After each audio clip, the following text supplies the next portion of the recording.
Hello student, I am sir. आज हम करेंगे आपके अर्धवार्षिक परीक्षा हुई थी 2023-24, उसका पेपर का हल करेंगे आज। तो देखिए, पहला आपका क्वेश्चन है वस्तुनिष्ठ प्रश्न, यानी आपके अब श्रद्धे वाले क्वेश्चन आते हैं, ऑब्जेक्टिव वाले, वो हल करेंगे।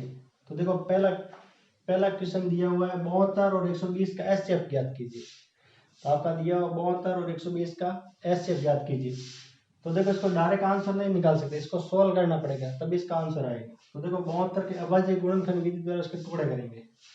तो देखो, आपके 72 दिए हुए, इसके टुकड़े करेंगे। 72 में देखो, पहले 2 का भाग देंगे। 72 में 2 का भाग देंगे। 72 का 2 का भाग का मतलब होता है 72 के आधे कितने होते हैं। तो 72 के आधे हो जाएंगे आपके 36। अब वापिस 36 में 2 का भाग देंगे। 36 का आधा कितना होगा 18। इसमें 2 का भाग देंगे तो 18 का आधा कितना होगा 9। अब आपका 3 का भाग देंगे 9 में, तो 9 में 3 का भाग जाएगा 3 बार, और 3 में 3 का भाग जाएगा 1 बार। तो ये 72 के टुकड़े हो गए अभाज्य गुणनखंड विधि द्वारा। अब 120 के टुकड़े करेंगे। 120 के अभाज्य गुणनखंड विधि द्वारा टुकड़े करेंगे। पहले देखो, 2 का भाग देंगे। अब 120 में 2 का भाग का मतलब होता है इसका आधा करना। तो 120 के आधे कितने हो जाएंगे आपके 60। वापिस 2 का भाग देंगे। 60 के आधे 30। वापिस 2 का भाग देंगे। 30 का आधा 15। अब देखो, इसमें किसका भाग जा रहा 3 का भाग जा रहा। 3 का भाग 15 में गया 5 बार, और 5 का भाग 5 में गया 1 बार। तो देखो, 72 के अभाज्य गुणनखंड विधि द्वारा टुकड़े किए, 120 के अभाज्य गुणनखंड विधि द्वारा टुकड़े किए। अब यहाँ अलग अलग लिखेंगे आप। तो देखो, 72 के टुकड़े किए तब अभाज्य गुणनखंड विधि द्वारा क्या है, देखो 2 गुणा 2 गुणा 2 गुणा 3 गुणा 3। तो देखो, 72 के टुकड़े आए थे आपके 2 गुणा 2 गुणा 2 गुणा 3 गुणा 3। तो ये आपके 72 के आए। और देखो, 120 के गुणनखंड किए तब क्या है, देखो 120 के गुणनखंड किए तब आया आपके, देखो 2 गुणा 2 गुणा 2, फिर आया था 3 गुणा 5, 3 गुणा 5। ये 72 के अभाज्य गुणनखंड विधि द्वारा टुकड़ा है, और 120 के अभाज्य गुणनखंड विधि द्वारा टुकड़ा है। अब आपको देखो एचसीएफ निकालना है। क्या निकालना है, एचसीएफ। तो एचसीएफ में क्या करना है, ऐसी संख्या लेनी जो दोनों में हो। तो देखो, एचसीएफ निकाल दोनों, देखो ये 2 दोनों में आ रहा है, तो इसका 2 लिखेंगे एक बार। ये 2 आ रहा है दोनों में, तो 2 एक बार लिखना है। वापिस देखो, ये भी देखो 2 दोनों में आ रहा है, तो वापिस 2 लिखेंगे यहाँ। यहाँ पे देखो 2 दोनों में आ रहा है, 2 आ रहा है दोनों में, तो एक बार लिखेंगे। अब देखो 3 आ रहा है दोनों में, तो आपका 3 लिखेंगे एक बार। आपको एचसीएफ निकालते समय दोनों में देखना है कि वो संख्या आ रही नहीं है। देखो 2 आ रहा है तो एक बार लिखा है। यहाँ भी देखो 2 दोनों में आ रहा है, ये भी 2 दोनों में आ रहा है 2, और 3 आ रहा है दोनों में, तो ये नहीं आ रहा, वापस तो नहीं लिखा। तो ये सबका गुणा कर लो। 2 का गुणा 2 से किया तो 4, 4 का गुणा 2 से किया तो 8, 8 का गुणा 3 से किया तो 24। तो एचसीएफ कितना है आपका 24। अब इसका एचसीएफ कितना है 24 आया, तो आंसर क्या आ जाएगा आपका सर।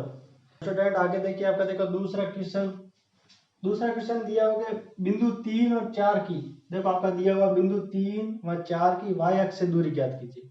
तो देखो, अब देखो आपका हमेशा ध्यान रखना कि जो आपके ये बिंदु होते हैं, पहले एक्स का मान होता है, दूसरा वाई का मान होता है। कोई भी निर्देशांक दिए होते हैं ना, कोई भी निर्देशांक में हमेशा पहले एक्स का मान होता है, फिर वाई का मान होता है। तो यहाँ वाई अक्ष से दूरी पूछिए तो आपको एक्स का मान देखना है। किसका मान देखना है, एक्स का। तो देखो, एक्स का मान कितना है 3। देखो, वाई अक्ष से दूरी पूछे तो एक्स का मान देखना है, तो ये एक्स का मान कितना है 3। तो आपका आंसर कौन सा आ जाएगा सर, आंसर कौन सा आ जाएगा सर। अब देखो, ये देखो आपका तीसरा सवाल, किसी द्विघात समीकरण, कोई भी द्विघात समीकरण का रूप होता है ax square plus B x plus C बराबर 0 के मूल बराबर है। अब यहाँ पूछा मूल बराबर है, तो देखो कौन सा आएगा। अगर देखो आपका मूल बराबर और भिन्न होता तो आपका ये आंसर आता। अगर मूल काल्पनिक होता तो आपका ये आंसर आता। लेकिन यहाँ मूल बराबर है तो आपको बराबर वाला देखना। अगर कहीं भी लिखा हो मूल बराबर है तो बराबर वाला देखना। तो आंसर कौन सा आ जाएगा इसका द। आंसर कौन सा आएगा इसका द। आपका चौथा सवाल है। चौथा सवाल में देखो आपका लिखा हुआ है कि देखो, एक द्विघात बहुपद में शून्याङ्कों की अधिकतम संख्या कितनी होगी। अब देखो, ये बात कर रहा है द्विघात बहुपद। अब देखो, यहाँ द्विघात है यानी 2 घात है, तो शून्याङ्क कितने होंगे 2, कि जितनी घात होते हैं शून्याङ्क। अगर त्रिघात होता तो 3 शून्याङ्क, और रैखिक होता तो 1 शून्याङ्क। अब यहाँ द्विघात है तो 2 शून्य, जितने घात उतने शून्य। तो देखो द्विघात बहुपद में शून्याङ्कों की अधिकतम संख्या क्या आएगी आपके 2, कितनी आएगी 2। तो आंसर क्या आएगा आपका ब, जितनी घात उतने शून्याङ्क। फिर देखो आपका 5वां क्वेश्चन है sine square 80 plus cos square 80 का मान होगा। अब देखो ये साइन स्क्वायर 80 डिग्री और प्लस कॉस स्क्वायर 80 डिग्री का मान होगा। तो देखो एक आपकी सरल समीकरण है sine square theta plus cos square theta बराबर 1 होता है। आपकी सरल समीकरण होती है, सरल समीकरण पहली सरल समीकरण कि sine square theta plus cos square theta बराबर 1 होता है। तो देखो यहाँ थीटा की जगह कितना लिखा 80, समान है, थीटा की जगह क्या लिखा इसने 80, तो इसका आंसर क्या आएगा 1। आंसर क्या आएगा 1। तो ये आपका सर, इसका आंसर आएगा 1। देखो यहाँ क्या लिखा आपका छठा सवाल में देखना, एक वर्त पर अधिकतम कितनी स्पर्शरेखा खींची जाए। अब सिर्फ वर्त की बात कर रहा है कि एक वर्त पर अधिकतम कितनी स्पर्शरेखा खींच सकते हैं। अगर पूछा होता कि वर्त के एक बिंदु, वर्त की परिधि पर एक बिंदु पूछा होता तो एक स्पर्शरेखा थी। अगर बाएं बिंदु से पूछा होता वर्त पर तो 2 स्पर्शरेखा खींच सकते हैं। अब यहाँ कुछ नहीं दिया, डायरेक्ट लिखा हुआ है कि वर्त पर कितनी स्पर्शरेखा खींच सकते हैं, तो अनंत खींच सकते हैं। डायरेक्ट पूछे कि अगर वर्त पर कितनी स्पर्शरेखा खींच सकते हैं तो अनंत स्पर्शरेखा खींच सकते हैं। तो आंसर आएगा आपका अ। फ्रेंड आगे देखिए आपका 7वां क्वेश्चन है।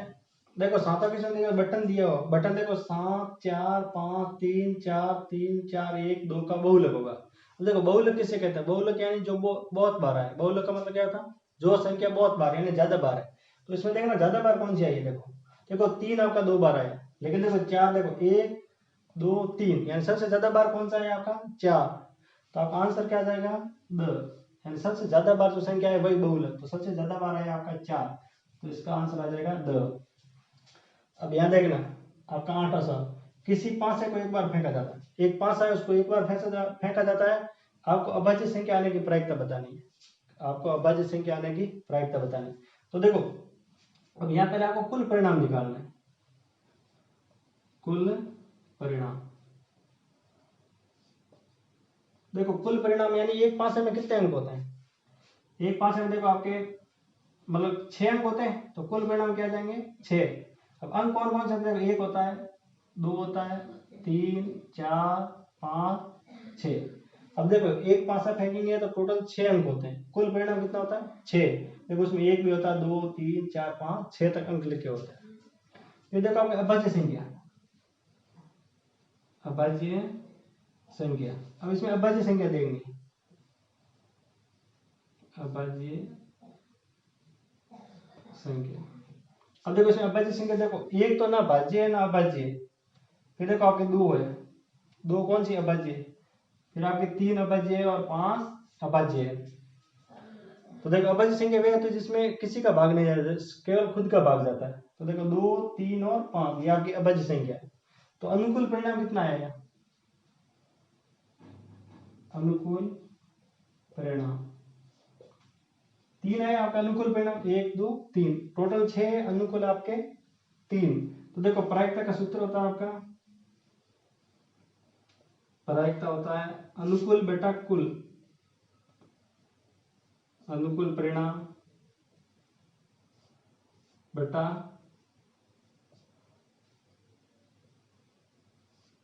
कुल परिणाम। तो देखो आगे प्रायिकता ज्ञात करने का सूत्र होता है अनुकूल परिणाम बेटा कुल परिणाम। तो देखो अनुकूल परिणाम कितना हमारा 3 और कुल परिणाम कितना आपका 6। तो 3 का भाग 3 में गया 1 बार और 3 का भाग 6 में गया 2 बार। तो आंसर क्या आएगा 1/2। आंसर क्या आएगा 1/2 यानी आपका ब, इसका आंसर आएगा ब। क्या आपका 9वां सवाल है। देखो 9वां सवाल है किसी समांतर श्रेणी, कोई आपकी समांतर श्रेणी दी हुई है 13 10 7 4 का सारवंतर, यानी सारवंतर यानी डी का मान निकालना है। तो देखो सारवंतर का सूत्र होता है सारवंतर डी बराबर, तो डी बराबर क्या होता है A2 माइनस A1। तो देखो ये आपका होता है A1, ये आपका A2 A3 A4, यानी दूसरा पद में से पहला पद घटाना। सारांतर डी का सूत्र है A2 माइनस A1, यानी दूसरा पद में से पहला पद घटाएंगे तो आपका डी आ जाएगा। तो डी देखो दूसरा पद कौन सा है इसमें 10, ये पहला पद है, ये दूसरा तीसरा चौथा, तो दूसरा पद कौन सा है 10, 10 में से आपका 13 घटाना, 10 में से 13। अब देखो छोटी संख्या में से बड़ी संख्या घटाएंगे तो माइनस में आएगा, तो माइनस का 3 आ जाएगा। क्या आ जाएगा? माइनस का 3। आपको पता है 13 में से 10 जाता है, पीछे 3 बचते हैं, उल्टा घटा रहे इसलिए माइनस में आएगा आपका, तो माइनस के 3। तो आंसर क्या आ जाएगा? ब। आंसर क्या आ जाएगा? ब। अब देखो यहाँ आपका वर्ग के चाप की लंबाई का सूत्र पूछा। अब इसमें से बताना कौन सा आपका चाप की लंबाई का सूत्र है। तो देखो चाप की लंबाई का सूत्र होता है, यहाँ देखिए आपका चाप की लंबाई, चाप की लंबाई का सूत्र होता है आपका थीटा बटा 360, थीटा बटा 360 इंटू 2 पाई आर। आपका सूत्र क्या होता है? थीटा बटा 360 इंटू 2 पाई आर। अब देखिए 2 का भाग 360 में गया 180 बार। कितनी बार गया? 180 बार। तो इस थीटा का गुणा इससे किया तो देखो ये पाई आर थीटा बटा 180। 2 का भाग 360 में गया 180 बार।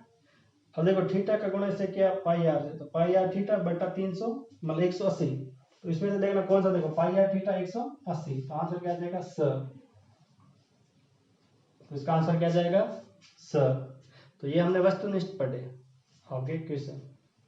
तो स्टूडेंट देखिए आपका दूसरा सवाल है रिक्त स्थान की पूर्ति कीजिए। दूसरा सवाल है आपका रिक्त स्थान की पूर्ति कीजिए। तो देखो पहला दूसरे का पहला सवाल है कोस थीटा, कोस थीटा 1/√2 हो तो थीटा का मान।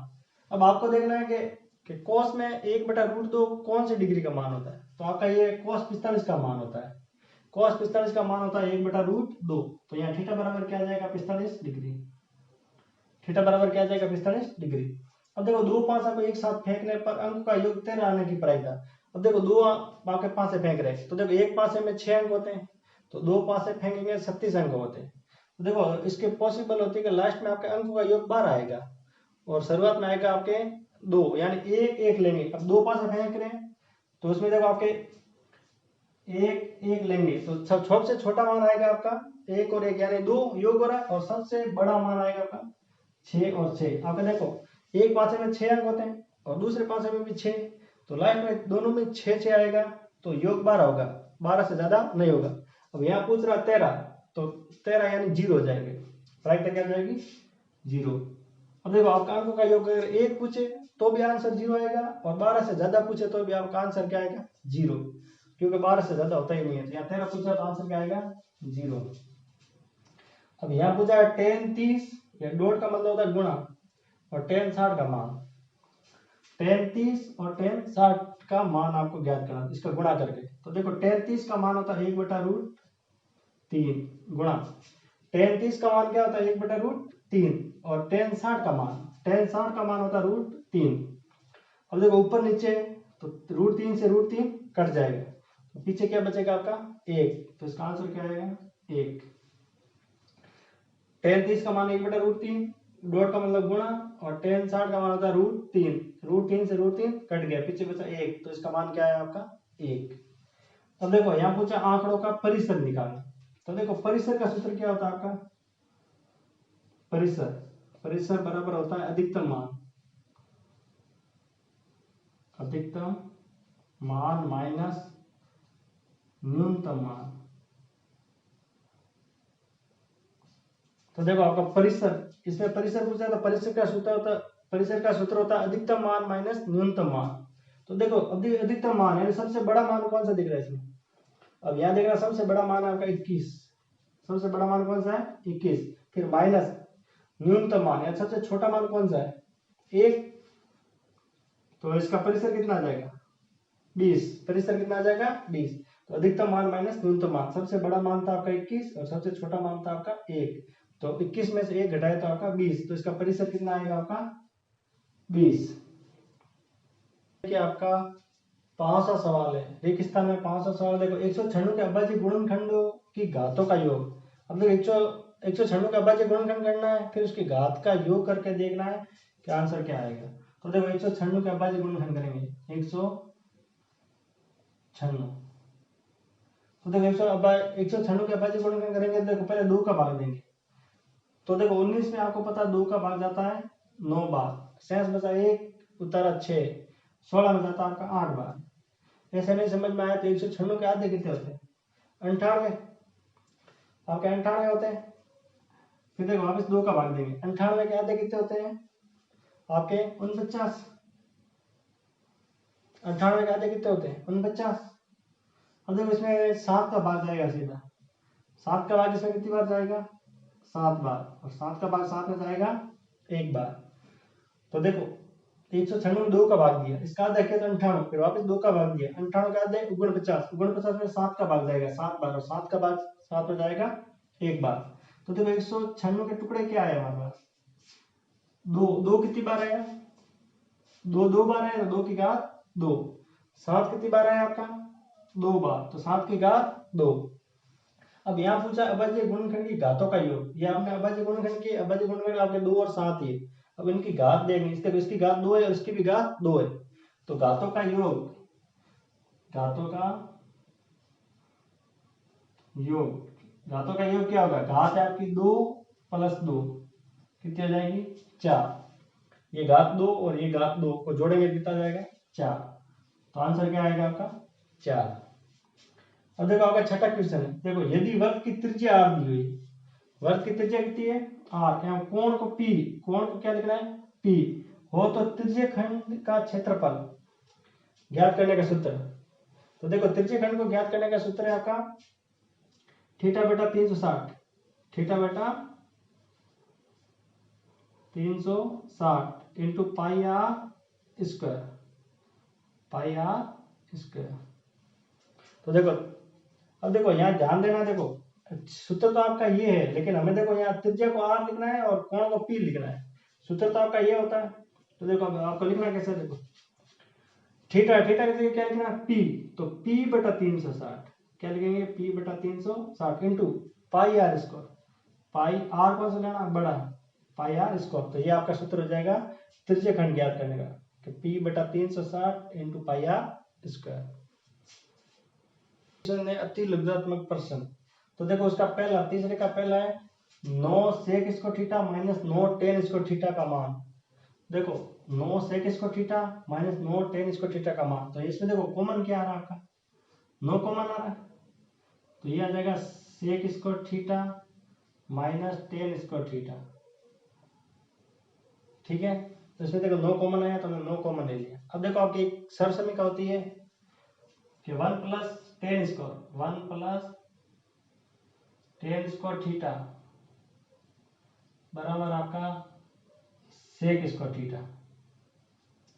तो देखो आपकी सरसमीका, दूसरी सरसमीका है 1 प्लस tan स्क्वायर थीटा बराबर होते हैं आपका sec स्क्वायर थीटा। तो देखो आपका एक तो यही है, अब ये tan प्लस का है उस साइड भेजेंगे, तो ये किसका आ जाएगा माइनस का, ठीक है। तो देखो यहाँ पे सर्वसमय कहते हैं tan प्लस का था उस साइड भेजा तो माइनस का हो गया, तो sec square theta minus tan square theta बराबर में क्या आ रहा है 1, तो इसके जगह हम 1 लिख सकते हैं, 9 गुणा 1, तो बराबर आंसर क्या आ जाएगा 9, तो इसका मान क्या आएगा आपका 9। ये देखो आपका दूसरा सवाल है, दी गई आकृति में कोण थीटा ज्ञात करना। अब आपको कोण थीटा ज्ञात करना है, तो एक आपका समकोण त्रिभुज है, ये कौन सा त्रिभुज है समकोण त्रिभुज में देखो ये आपका 90 डिग्री है, 90 के सामने हमेशा कर्ण होता है, 90 के सामने क्या होता है कर्ण, और थीटा के सामने हमेशा लंब होता है, तो ये आपका लंब है और ये आपका आधार है। तो आपका ध्यान रखना है कि 90 के सामने हमेशा कर्ण होता है और थीटा के सामने हमेशा लंब होता है, और ये आपका आधार। अब देखो ये लंब और आधार किसका मान दिया हुआ है इसमें, लंब और आधार का, तो आपका tan थीटा लगेगा। कौन सा थीटा लगेगा, तो देखो त्रिभुज एबीसी, त्रिभुज एबीसी में tan थीटा, tan थीटा का सूत्र क्या है लंब बटा आधार, सूत्र कौन सा है लंब बटा आधार। तो देखो आपका tan थीटा का सूत्र होता है लंब बटा आधार, तो देखो tan थीटा, देखो लंब कितना दिया हुआ है 10, लंब कितना है 10 मीटर, और आधार कितना है 10 रूट 3, 10 रूट 3, 10 से 10 कट गया, तो tan थीटा बराबर 1 बटा रूट 3, 1 बटा रूट 3, तो tan थीटा, tan थीटा। अब देखना 1 बटा रूट 3 tan में कौन सा मान होता है, तो आपके सामने में देखना tan 30 का मान होता है 1 बटा रूट 3, तो ये आ जाएगा tan 30 डिग्री। तो देखो tan से tan कट जाएगा, तो थीटा बराबर कितना आ जाएगा 30 डिग्री। तो कोण थीटा का मान कितना आएगा? 30 डिग्री आपका आंसर। आगे देखिए आपका तीसरा सवाल है कि द्विघात समीकरण ax² + bx + c = 0 के मूल ज्ञात करने का श्रीधर आचार्य सूत्र ज्ञात कीजिए। तो देखो अब इसका आपको सिर्फ श्रीधर आचार्य सूत्र लिखना है। तो देखो श्रीधर आचार्य सूत्र होगा आपका x बराबर आपका क्या हो जाएगा? -b + -√b² - 4ac बटा 2a। तो देखो श्रीधर आचार्य सूत्र क्या हो जाएगा? x बराबर -b + -√b² - 4ac बटा 2a। तो ये आपका इसका सूत्र हो जाएगा। अब देखो चौथा क्वेश्चन पूछा है समांतर श्रेणी दी हुई है 2, 5, 8, 11 के 12 पदों का योग ज्ञात कीजिए। अब आपको योग पूछा है 12 पदों का। तो देखो तो इसमें आपको पहले निकालना है, a निकालना है, प्रथम पद निकालना है, फिर सारांतर d निकालना है, n निकालना है और आपको sn ज्ञात करना है। तो देखो इसमें a क्या होगा? a यानी आपका प्रथम पद। a क्या होता है? प्रथम पद। तो आपको पहला से पहला पद कौन सा दिख रहा है? 2। देखो आपका a होता है प्रथम पद। अब इसमें पहला पद कौन सा दिख रहा है? 2। तो ये आ जाएगा आपका a। फिर आपको d निकालना है। d क्या होता है? a2 - a1 यानी d होता है आपका सारांतर। d क्या होता है? सारांतर। तो d देखो a2 यानी दूसरा पद कौन सा है? 5 माइनस पहला पद कौन सा है? 2। तो d कितना आ जाएगा आपका? 3। d कितना आ जाएगा आपका? 3। ठीक है। दूसरा पद में से पहला पद घटाएंगे तो आपका d आ जाएगा। तो d कितना है? 3। अब इसमें n कितना है? n यानी पद। कितने पद पूछ रहा है आपका? 12 पद पूछ रहे हैं। 12 पद यानी n होता है। तो n का मान कितना आपका? 12। अब देखो पदों का योग। अब देखो तो देखो आपका योग का सूत्र होता है Sn। योग क्या होता है? Sn। ये होता है n बटा 2 2a + n - 1 × d। ये आपका सूत्र होता है। Sn ज्ञात करने का सूत्र होता है n बटा 2 कोष्टक 2a + n - 1 × d। तो देखो आपका Sn निकालेंगे। n का मान कितना आपका? 12। ये 12 बटा 2 इंटू 2। a का मान कितना आपका? 2 प्लस n का मान कितना है? 12 - 1 इंटू d का मान कितना है? 3। d का मान कितना आपका? 3। देखो हमने मान रखा n का मान कितना रखा? 12 बटा 2। तो 2 का 2 गुणे में a का मान कितना आपका? 2 प्लस n का मान कितना? 12 - 1 इंटू d का मान कितना है? 3। और देखो 2 का भाग 12 में गया 6 बार। 2 का गुणा 2 से किया तो 4 प्लस 12 में से 1 घटाया तो 11 इंटू 3। तो यह आ जाएगा 6 गुणा। अब पहले जोड़ नहीं करनी, पहले गुणा करना फिर जोड़ करनी। यहाँ ध्यान देना आपको कि पहले जोड़ नहीं, पहले गुणा होगा फिर जोड़ होगा। तो 4 प्लस 11 का गुणा 3 से किया तो 33। तो यह आ जाएगा 6 गुणा 4 और 33 को जोड़ा तो कितने हो जाएंगे आपके? 37। 33 में 4 जोड़ा तो 37। अब 37 का गुणा 6 से करना है। 6 का गुणा 7 से किया तो 42 असल के 4। 6 का गुणा 3 से किया तो 18 और असल के 4 22।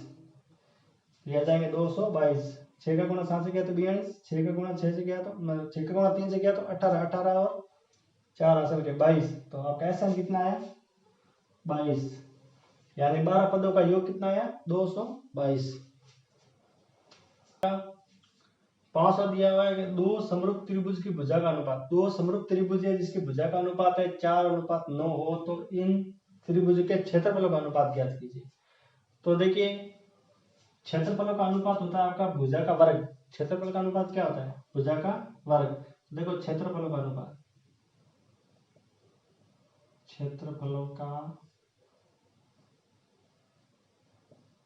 अनुपात। तो देखो क्षेत्रफल का अनुपात निकालना तो भुजा का वर्ग कर लो। तो देखो 4 का वर्ग 4 गुणा 4 कितना था? 16। 9 का वर्ग 9 गुणा 9 81। क्षेत्रफल का अनुपात पूछा है तो भुजा का वर्ग होता है। ये आपका देखो ये सवाल आपके सिलेबस में हट गया है इस बार, मतलब ये सिलेबस में है नहीं, ये आउट ऑफ सिलेबस क्वेश्चन आया है लेकिन आपके सिलेबस में है नहीं, तो भी ध्यान रखना। तो इसका डायरेक्ट ऐसे निकालते वर्ग कर लो भुजा का, तो आपको क्षेत्रफल का अनुपात आ जाएगा। अब देखो छठा सवाल दिया कि दी गई आकृति में AOB ज्ञात कीजिए। आपको ये निकालना। तो आपको ध्यान रखना कि ये आपकी त्रिज्या है, त्रिज्या हमेशा स्पर्श रेखा पर लंब होती है, यहाँ 90 डिग्री होता है और यहाँ भी 90 डिग्री, त्रिज्या हमेशा स्पर्श रेखा पर लंब होती है। तो देखो अब आपको पता है ये जो आपका चतुर्भुज बन रहा है ए ओ बी पी, आपका चतुर्भुज बन रहा है। चतुर्भुज के चारों अंत कोणों का योग कितना होता है 360। तो देखो कोण आपका ए प्लस कोण बी प्लस कोण पी प्लस कोण ओ बराबर 360। कोण ए का मान कितना है, कोण ए का मान आपका 90 डिग्री, कोण बी का भी मान कितना होगा 90 डिग्री, लंब डालेंगे तो हमेशा 90 डिग्री का कोण बनेगा, और कोण पी का मान दिया हुआ है 60 डिग्री। कोण ओ यानी ए ओ बी आपको निकालना बराबर 360। तो देखो 90 और 90 कितने हुए 180, 90 और 90 180, 180 और 60 240 कितने हुए 240। कोण ओ बराबर 360, सही है ना। 90 और 90 180 हो गए, 180 और 60 240। अब 240 प्लस का उस साइड भेजना है, तो 360 माइनस 240, तो कोण ओ बराबर 360 में से 240 घटाएंगे तो आपके कितने बचेंगे 120, 120। तो आपका कोण ए ओ बी, कोण ए ओ बी कितना आ जाएगा 120 डिग्री। कोण ए ओ बी कितना आ जाएगा 120 डिग्री। तो ये आएगा। सातवां सवाल है कि श्रवण क्षमता के आर एच एस नियम को परिभाषित कीजिए। आपका देखो श्रवण क्षमता के नियम है, उसमें आपको आर एच एस नियम को परिभाषित करना है। तो देखो आपके कोई भी दो समकोण त्रिभुज है, समकोण त्रिभुज होते हैं ए बी सी और पी क्यू आर, इनमें आपको संबंध बताना, इनमें आपको आर एस नियम कैसे लगेगा वो बताना। तो देखो दो त्रिभुज, दो समकोण त्रिभुज, दो समकोण, दो समकोण त्रिभुज के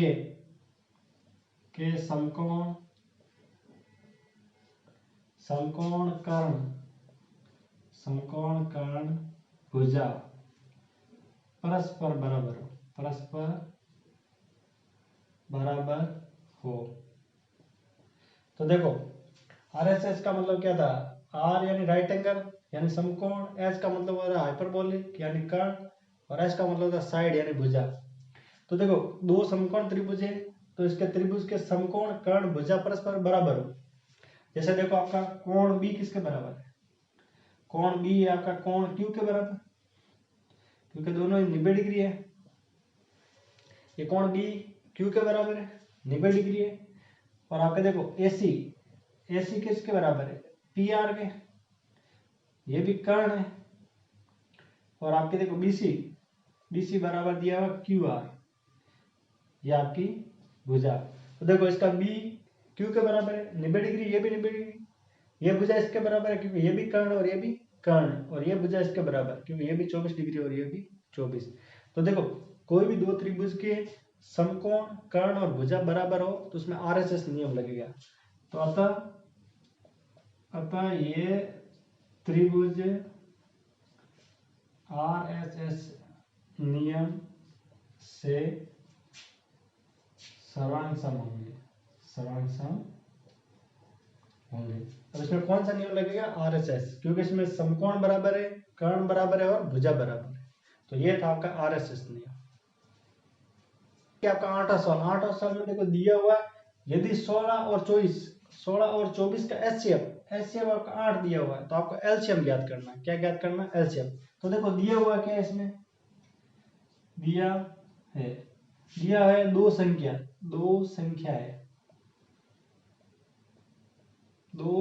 है, देखो 16 और 24।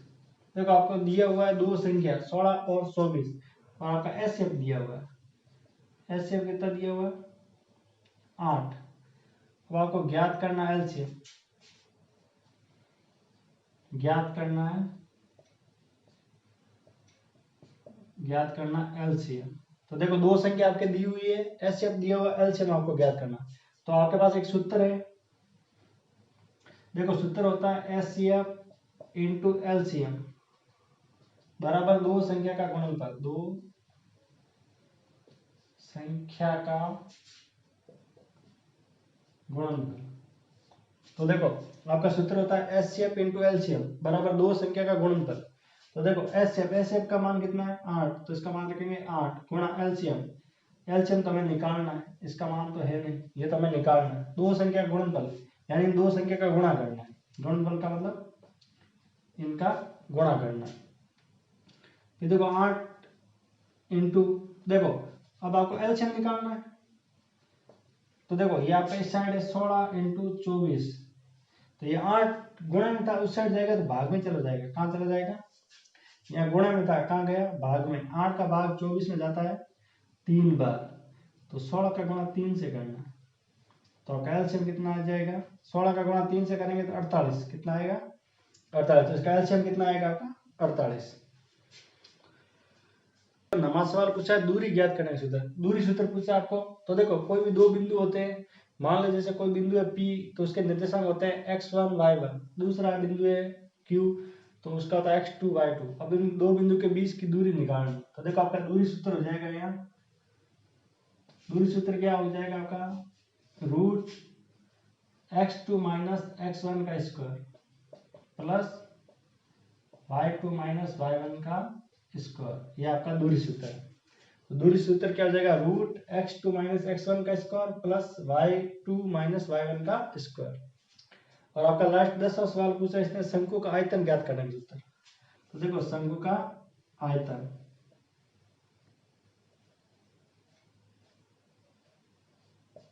शंकु का आयतन, तो देखो शंकु का आयतन ज्ञात करने का सूत्र होता है 1/3 पाई आर स्क्वायर एच। तो देखो शंकु का आयतन क्या होता है? 1/3 पाई आर स्क्वायर एच, जहाँ एच क्या है? ऊंचाई, एच है ऊंचाई, आर है आपकी त्रिज्या, और पाई का मान होता है 22/7 या 3.14। तो ये